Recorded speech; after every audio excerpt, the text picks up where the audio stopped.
Halo semuanya, saya Melisa Simanjuntak dari kelompok 7. Pada kesempatan ini, kami akan mempresentasikan kasus analisis yuridis dugaan prestasi dalam kerjasama program makan bergizi gratis atau MBG antara PT Bumi Pangan Kuali dan Mitra Dapur SPPG di Gresik dan Lamongan. Program MBG merupakan program pemerintah yang bertujuan meningkatkan pemenuhan gizi masyarakat melalui bekerjasama berbagai pihak. Namun, dalam pelaksanaannya muncul sengketa antara PT Bumi Pangan Kuali dan 8 Mitra Dapur SPPG di Gresik dan Lamongan.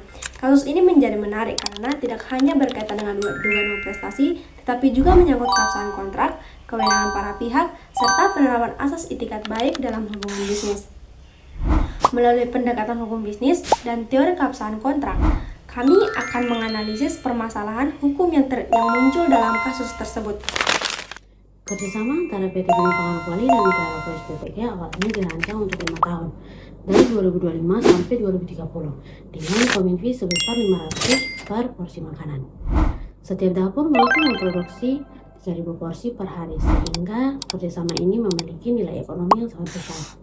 Beberapa mitra dapur meragukan dasar hukum kerjasama dan memberhentikan pembayaran fee sejak Desember 2025. Mengapa? Karena pihak mitra dapur menemukan kejanggalan dan mempertanyakan legalitas serta kewenangan PT Bumi Pangan Kuali dalam program ini.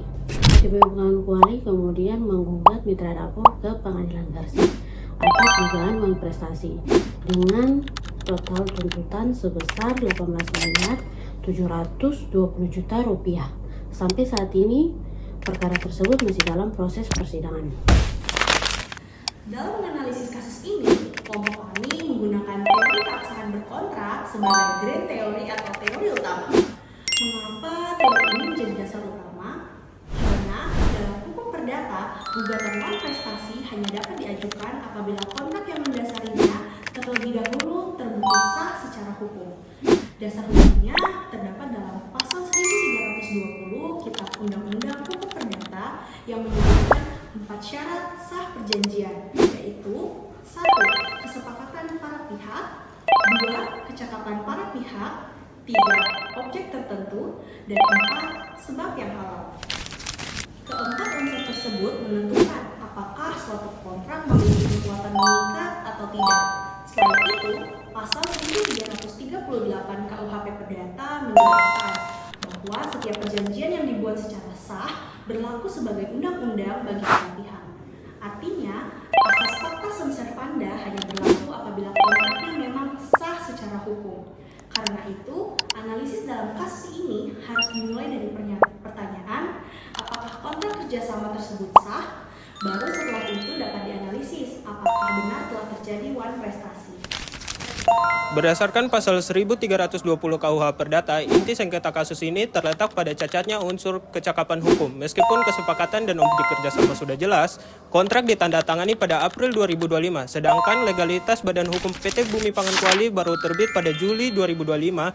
Ketidakabsahan perusahaan saat kontrak dibuat mengakibatkan akibat hukum dan dasar penarikan komitmen fee menjadi dipertanyakan.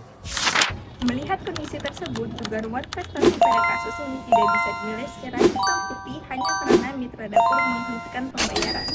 Dari sudut pandang PT Bumi Pangan Kuali, tindakan tersebut merupakan ingkar janji. Namun, bagi mitra dapur, penghentian pembayaran merupakan bentuk perlindungan diri karena sejak awal dasar perikatannya bermasalah. Sengketa ini juga mencerminkan pelanggaran terhadap asas itikat baik. Asas itikat baik seharusnya sudah diterapkan sejak tahap prakontraktual, di mana ada transparansi mengenai status legalitas perusahaan. Selain itu, ketergantungan mitra dapur terhadap program pemerintah menciptakan ketimpangan posisi tawar. Hal ini membuat persetujuan kontrak yang diberikan berpotensi mengalami cacat kehendak akibat informasi yang tidak seimbang.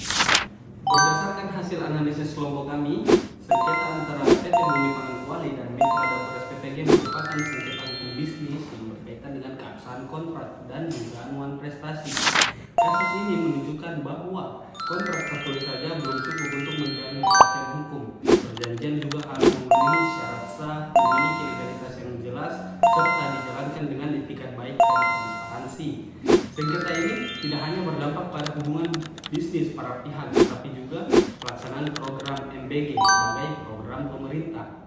Hal ini membuktikan bahwa konflik bisnis dapat mempengaruhi pelayanan publik apabila kerjasama tidak dilakukan secara profesional. Karena itu, pembentukan kontrak bisnis harus dilakukan secara hati-hati, transparan, dan sesuai ketentuan hukum agar memberikan kepastian dan perlindungan bagi semua pihak. Dengan demikian presentasi dari kelompok kami, saya Fauzi Dahrudin beserta kelompok 7 mengucapkan terima kasih karena telah menonton video ini. Sampai jumpa, dadah.